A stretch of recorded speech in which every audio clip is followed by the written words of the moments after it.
Regulamentação da transcendência. Eu acho que eu poderia nomear esse pequeno vídeo de O Dia de São Nunca Chegou. O que é isso? Por que eu estou brincando? Porque desde 2001, através de uma medida provisória 2226 de 2001, tinha sido criado um pressuposto recursal para o recurso de revista chamado transcendência.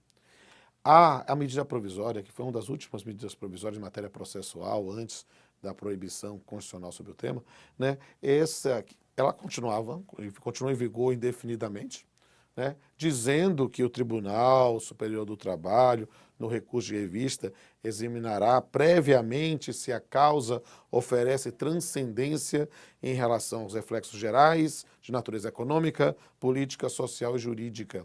Isso está no artigo 896-A desde 2001. E a medida provisória dizia que o TST regulamentaria no seu regimento interno o processamento da transcendência. O TST nunca conseguiu regulamentar. Bem, ela veio com a reforma trabalhista, né?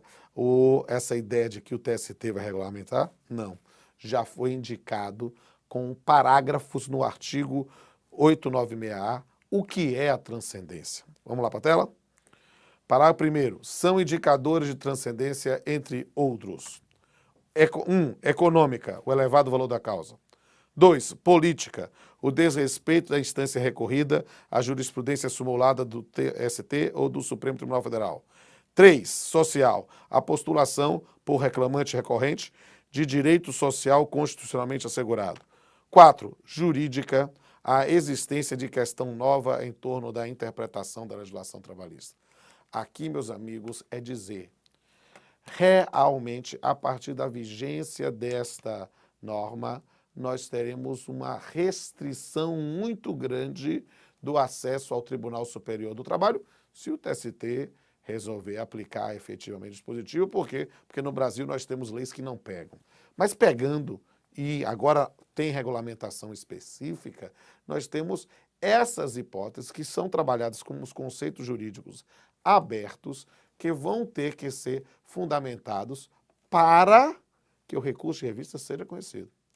Note que nós vamos ter aí uma baixa muito grande de recurso de revista por causa dessa ausência de transcendência. É preciso se enquadrar efetivamente dentro dessa hipótese para que o recurso de revista seja conhecido.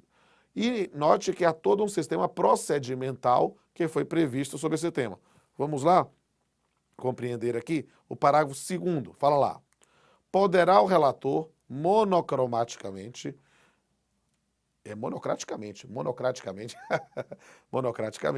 né?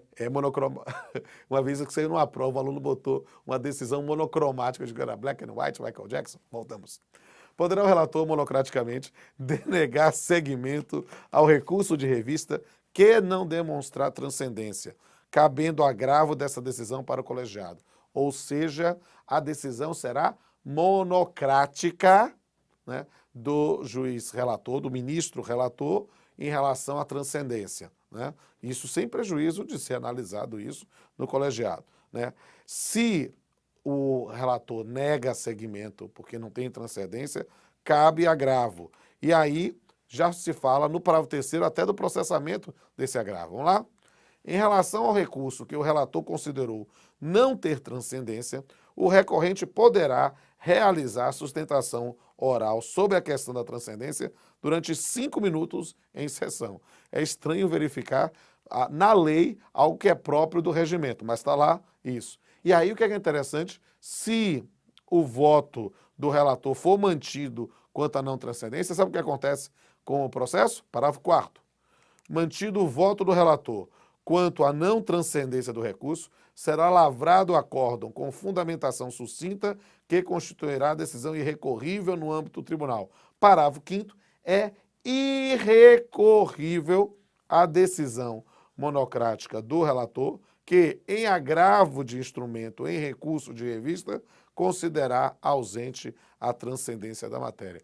Note que, como há frequência, situações em que os recursos são trancados nos TRTs, o indivíduo joga via agravo para tentar subir. O agravo vai ter que demonstrar a transcendência. Porque pode, o juiz relator do agravo não conhecer, é decisão monocrática e não cabe recurso, meu irmão. Então, esse é um tema de dar mais poder ao TST nessa fase recursal para não conhecer determinados recursos. Perceba que o poder dado ao TST, não aos TRTs. E por isso, o parágrafo 6º do artigo 896 tem de ser colado em todos os tribunais regionais do trabalho. Vamos lá? O juízo de admissibilidade do recurso de revista exercido pela presidência dos TRTs limita-se à análise dos pressupostos intrínsecos e extrínsecos do apelo, não abrangendo o critério da transcendência das questões veiculadas. Por quê? Por que isso é importante? Porque nós sabemos que há uma postura em muitos regionais de negar seguimento a recurso de revista com frequência. Né? É quase como a assessoria fosse treinada para não conhecer o recurso de revista. Você vai continuar fazendo assim, problema deles. Mas não pode não conhecer com base em transcendência. Transcendência é um critério que só pode ser verificado no Tribunal Superior do Trabalho. Mas você, como advogado, ao fazer o seu recurso de revista, tem que demonstrar a transcendência lá. Por quê? Porque há, sem sombra de dúvida, uma grande possibilidade do seu recurso não ser conhecido.